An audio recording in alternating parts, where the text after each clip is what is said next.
अस्सलाम वालेकुम नाजरीन, मेरा नाम अवैस अली खां है। अगर आपने अभी तक हमारे चैनल इट्स माइन व्यू को सब्सक्राइब नहीं किया तो सबसे पहले इस चैनल को सब्सक्राइब कर लें। इसके साथ ही वीडियो नोटिफिकेशन के लिए यहाँ मौजूद बेल के निशान को दबाएं ताकि हमारी वीडियो सबसे पहले आप तक पहुँच सके। अच्छा दोस्तों ने फरमाया सी कि उन्होंने पिछले साल की बड़ी अल्लाह रखी उन्होंने एक बार फिर पढ़ी धूम जिस लड़की ने मेरे दिल में मचा रखी है, धूम जिस लड़की ने मेरे दिल में मचा रखी है, उस शौक हसीना का नाम अल्लाह रखी है।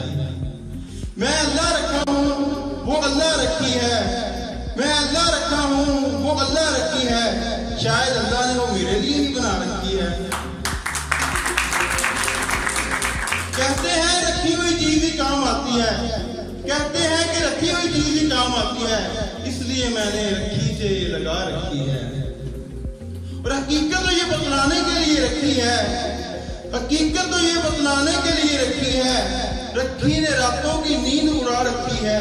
और ये क्या तुमने रखी रखी लगा रखी है, ये क्या तुमने रखी रखी लगा रखी है, कम वक्त रखी ने तो कहीं और लगा रखी है। तो नाजरीन, अगर आपको हमारी वीडियो अच्छी लगी है तो इसे लाइक कीजिए, शेयर कीजिए और इससे मुतालिक अपने कमेंट्स जरूर दीजिएगा।